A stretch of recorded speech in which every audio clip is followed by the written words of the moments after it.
नमस्कार, आप देख रहे हैं राजनीति 24 न्यूज। आइए डालते हैं इस वक्त की बड़ी खबरों पर नजर।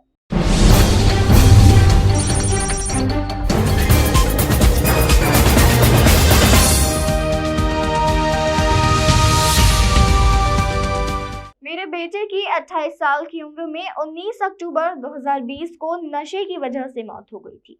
मैं सांसद हूँ, मेरी पत्नी विधायक है, फिर भी मैं उसे बचा नहीं पाया। इंदौर पहुंचे मंत्री कौशल किशोर ने रविंद्र नाट्यगृह में सभी के सामने यह बात कही। इस दौरान उन्होंने नशे के खिलाफ राष्ट्रव्यापी मुहिम चलाने सहित कई मुद्दों को लेकर मीडिया से चर्चा की और अपनी बात रखी। केंद्रीय मंत्री ने कहा कि देश को बर्बाद करने की साजिश के तहत नशा बेचा जा रहा है। नशा बेचने वाले नशा नहीं करते हैं। नशाखोरी को लेकर हम सबको जागरूक होना आवश्यक है और दूसरों को भी जागरूक करना है। मंत्री कौशल किशोर ने कहा कि मैंने अपने बेटे की चिता को आग लगाते समय संकल्प लिया था कि मैं अपने बेटे को नहीं बचा सका, लेकिन एक राष्ट्रव्यापी आंदोलन चलाकर नई पीढ़ी के लोगों को नशे से रोकने का प्रयास करूंगा, जिसमें करीब 18 लाख लोगों ने नशा नहीं करने का संकल्प लिया है। स्वतंत्रता दिवस के आयोजन में पूरे देश में करीब 75 लोग नशा नहीं करने का संकल्प लेंगे।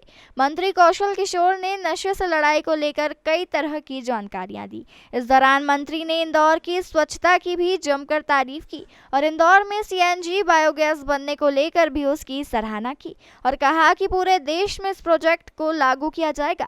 वहीं देश में बढ़ती महंगाई को लेकर मंत्री जी ने यूक्रेन और रूस के युद्ध को जिम्मेदार ठहराया। देखिए, जो है मेरा खुद का बेटा नशे की वजह से विगत 19 अक्टूबर 2020 को उसकी डेथ हो गई थी 28 साल की उम्र में। मैं सांसद हूँ, मेरी पत्नी विधायक है। लाख प्रयास करने के बाद भी अपने बेटे को मैं नहीं बचा पाया। तो एक जनरल आदमी जो नशे की लत में फंस जाता है, वो उस मानसिक रूप से, आर्थिक रूप से, शारीरिक रूप से और सामाजिक रूप से उसका पतन हो जाता है।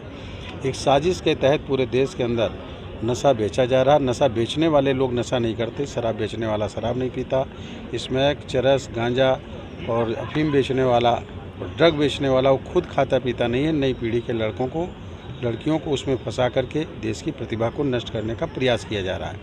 इसके लिए जो है मैंने अपने बेटे की चिता में आग लगाते समय संकल्प लिया था कि मैं अपने बेटे को नहीं बचा सका, लेकिन अब एक राष्ट्रव्यापी आंदोलन चला करके नई पीढ़ी के लोगों को नशे से रोकने का प्रयास करूंगा और जिसमें करीब 18 लाख लोगों ने अब तक के नशा न करने का संकल्प लिया है।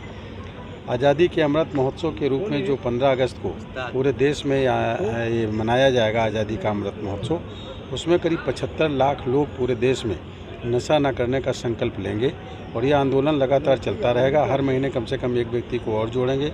इसके लिए आदरणीय हमारे प्रधानमंत्री माननीय नरेंद्र मोदी जी ने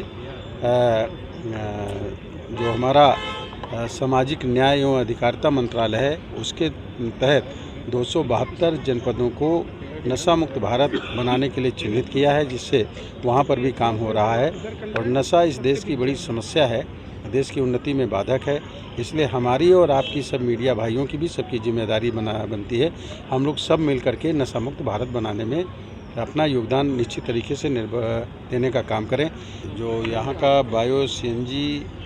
बायोगैस का जो प्लांट है, उसके द्वारा जिसको आदरणीय प्रधानमंत्री ने माननीय नरेंद्र मोदी जी ने जिसका उद्घाटन किया था, उसका संदेश पूरे देश में गया है।